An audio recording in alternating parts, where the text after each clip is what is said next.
Tôi tên là Bạch Kim Nhạn. Chăn nuôi cũng như là nghề chính của mình. Cái chăn nuôi của mình á, không biết là có giống với ai không, nhưng mà mình rất tự tin về cái sự chăn nuôi của mình. Cách pha trộn thức ăn cho heo ăn là mình chọn chỉ là tấm cám thôi, chứ mình không, ngoài ra mình không có trộn thuốc gì hết. Giảm chi phí về kinh tế của mình nữa. Trong chăn nuôi á, chủ yếu quan trọng nhất là cái vệ sinh. Trước khi cũng như là mình đi ra chuồng mình cho ăn hoặc là tiêm ngừa heo là mình vô phải mình vệ sinh mình lại, cũng như là rửa tay.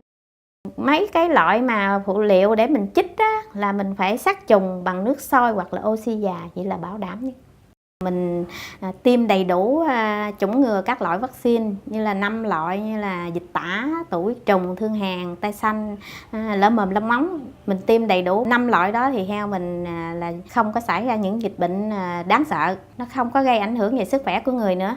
Cái mũi tai xanh là nó tới một liều nó tới 40.000, cho nên người ta hà tiện, người ta không có chích. Chích vaccine là tự mình ra cửa hàng thú y mình lấy về mình chích, còn những cái hộ khác như là đợi thú y vô thì nó quá chậm trễ.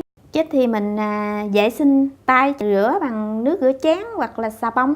Mình vô chuồng thì mình phải mang dép. Cách đây khoảng chừng 3 năm cái dịch tai xanh nó xảy ra ở các xã khác, nhưng xã mình thì không có.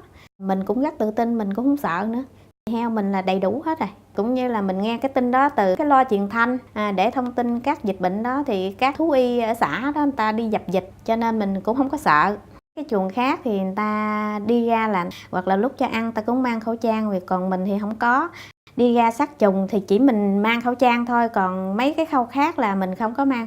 Chuồng của mình mỗi tuần sát trùng một lần rồi. Lúc mình xịt thuốc sát trùng thì mình xịt lên nền chuồng, lên mình heo cũng được, nó không ảnh hưởng gì tới sức khỏe người và heo. Sau khi mình đi đâu về mình ra chuồng heo là mình dùng đôi dép khác, còn cái mình đi là mình dùng đôi dép khác để đảm bảo vệ sinh cho heo, không có lây bệnh gì tới heo của mình. Mình không có sợ heo lây ảnh hưởng gì tới mình hết, bởi vì heo mình tiêm ngừa đầy đủ các loại vaccine hết, mình rất tự tin á.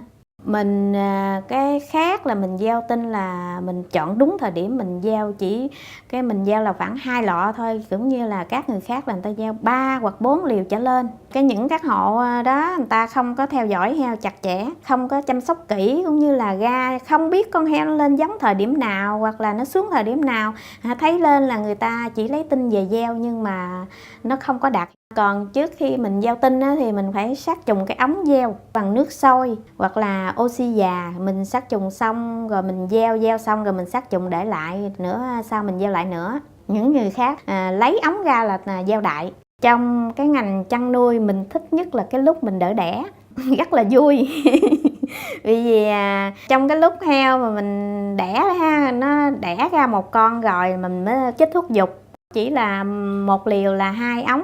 Còn những cái người khác hoặc là những cán bộ của hãng thuốc thì nó dùng những liều gấp đôi. Rồi những khi mà lúc mà heo mà bị trục trặc đó là mình cũng thọc tay vô luôn. Mình thọc tay ra để đỡ tiếp nó. Mình bắt con ra rồi thì mình cũng vệ sinh tay mình lại. Mình thọc tay vô thì mình không có mang găng tay, vì cái nước nhờn ở trong con heo nó trơn, nếu mang găng tay là nếm không có được. Kể cả thú y là cũng không có mang găng tay luôn. Khi nó cũng bị chày xước cái tử cung, cái niêm mạc tử cung của con mẹ, nhưng mà nó cũng không ảnh hưởng gì tới sức khỏe mình hoặc là con vật chân. Những cái đó là trường hợp khó, là mình phải thọc sâu vô để mà kéo tiếp heo con ra. Có trường hợp mình cũng bị heo con cắn nữa nè.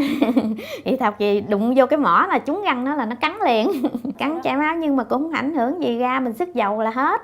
Những trường hợp như là chích thuốc giục sớm là heo con nó buông nhau sớm, nó sanh ra nó bị ngột, nó bị tử vong.